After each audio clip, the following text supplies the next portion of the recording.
Volvemos a los desayunos de Correo UCIL. Hoy nos acompaña, como todos los miércoles, don Miguel Ángel Rodríguez Mackey, quien es internacionalista, columnista de Diario Correo. Don Miguel Ángel, ¿cómo está? Gracias por estar con nosotros. Bueno, hoy en la mañana en Chile, la noticia del día, y creo que en gran parte de la región, era la decisión que ha tomado el Papa de apartar al cardenal Francisco Javier Errázuriz de su círculo de consejeros. Imaginamos luego de estas denuncias que ha habido de presunto abuso sexual en la prelatura de este país y siempre ha señalado él como haber supuestamente encubierto estos hechos.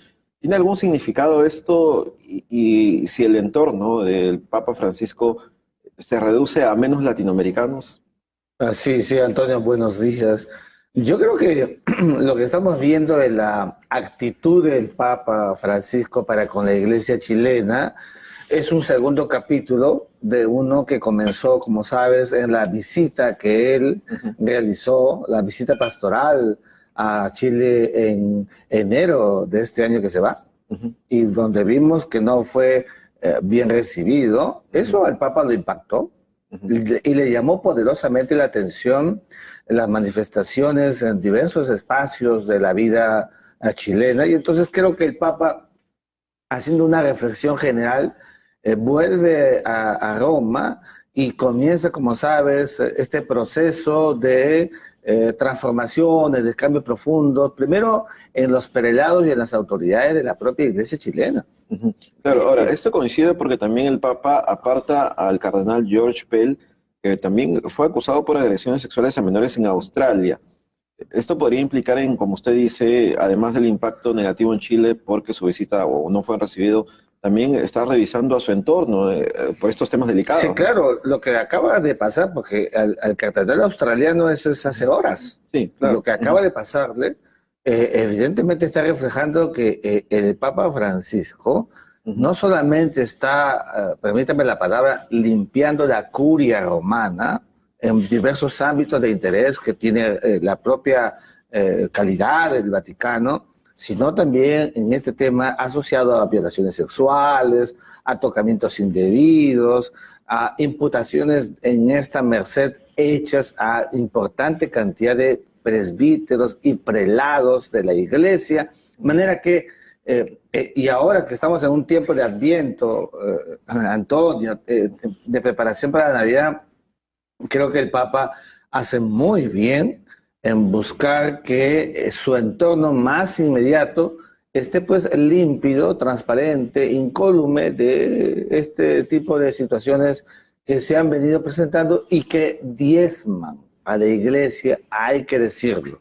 Y esa es una de las tareas que no hemos visto, también hay que decirlo, con el mayor respeto por sus predecesores, con la energía como lo está haciendo el Papa Francisco. Pero en el caso del Perú, bueno, no ha sido ajeno. El Papa ha sabido de las denuncias contra Luis Figari, quien, como sabemos, estuvo relacionado al sodalicio de vida cristiana, pero también tenemos un cardenal que ya tiene muchos años y que en su momento también ha sido cuestionado porque no, digamos, intervino con firmeza en este caso. Ha habido un pronunciamiento del Papa también cuando estuvo en el Perú.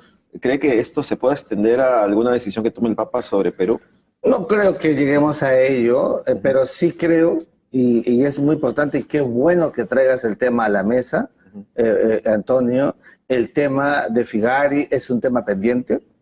Acá tiene que tomarse decisiones de carácter judiciales. No basta que el señor Figari permanezca en esa suerte de castigo eclesial, de reducción o de apartamiento.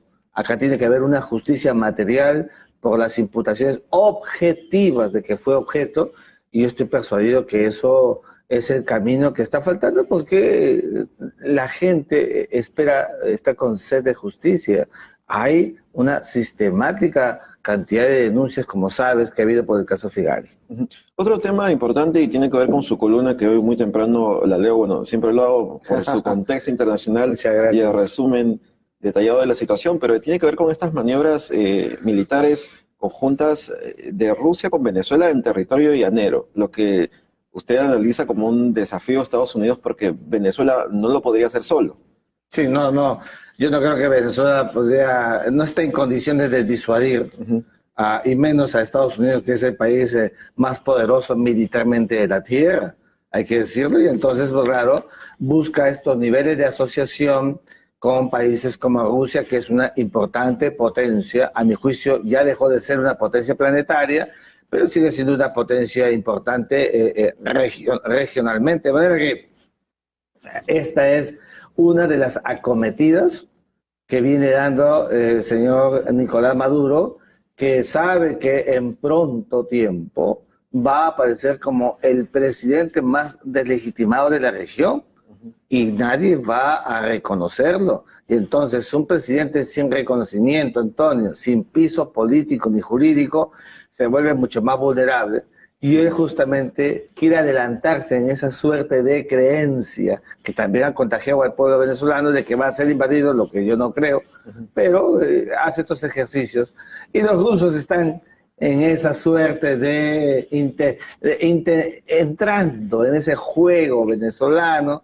Yo no veo pues, a los rusos realmente enfrentándose a los Estados Unidos de América en un momento en que más bien las fórmulas para salir de este tipo de asperezas están más bien en la diplomacia. ¿Usted cree que Rusia no vaya más allá de este tema en el sentido de que al existir una crisis en Venezuela y casi una suerte de bloqueo internacional en muchos países, económicamente Rusia quiera apoyar a Venezuela o lo ve No, yo no creo que Rusia cruce el planeta para venir hasta Venezuela y en un espacio geopolítico dominado por Estados Unidos quiera involucrarse en un problema donde ya tiene otros y sobre todo los de carácter económico donde también está asfixiado, como sabes. Entonces yo creo que los rusos más bien entran en este juego venezolano para recrear especulaciones de disuasión como la que estás viendo, porque el hecho de que vengan como 100 pilotos, vengan tanques, aviones, etcétera, para ejercicios militares, evidentemente es para especular. Pero creo que los rusos saben perfectamente que no están en el marco regional donde sí han tenido una aprobada acción que es distinto a estar tan lejos con enormes costos de lo que ello significa y sobre todo por esa misma razón haciéndose vulnerables donde Estados Unidos tiene un dominio cuasi continental. Bueno, para terminar también esto coincide con este anuncio que se hizo de que en Perú se va a inaugurar un centro de mantenimiento, ya se inauguró un centro de mantenimiento de helicópteros, y justamente ahí es para dar mantenimiento a los famosos MIs, esos helicópteros tienen varios, o que son multipropósitos, pero esto más bien no sería una suerte de interés de Venezuela de tener más presencia en Latinoamérica, y ¿qué opinas sobre esta presencia militar de alguna manera de Rusia en el Perú? Bueno, a ver, primero con el tema del mantenimiento de los helicópteros, y yo creo que eso es muy importante, que se haga y que se tenga en el Perú. Fíjate, eso significa que el Perú es un país que, así como acaba de alistar con Chile un importante paso, Antonio, para vincular a los dos países en la zona de frontera, para ejercicios, pero ¿qué tipo de ejercicios? Contra los desastres naturales. Cuidamos ese frente, un frente que hoy está tan apetecido y necesitado por las poblaciones.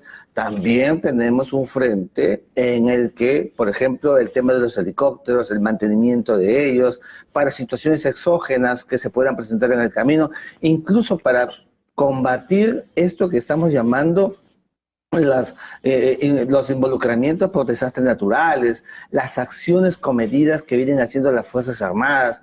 Eso sí es importante y es una tarea que desarrolla el Perú. La presencia de Rusia en el Perú o en cualquier otro país de la región se hace siempre a discreción. No solamente los rusos, la hacen otros países, en estos vasos comunicantes de armonía pacífica que hacen los estados para involucrarse en ejercicios militares o trabajos conjuntos o de intercambio de experiencias que países como el Perú la necesitan. Si la visión de Venezuela es otra, como la estamos viendo con estos trabajos de disuasión, eso evidentemente responde al espíritu autocrático, dictatorial que tiene Nicolás Maduro y que dista de cómo las Fuerzas Armadas actúan y se ven en el Perú, en un país enteramente democrático, donde existe un Ministerio de Defensa que está empoderando el verdadero trabajo de lo que significa la defensa nacional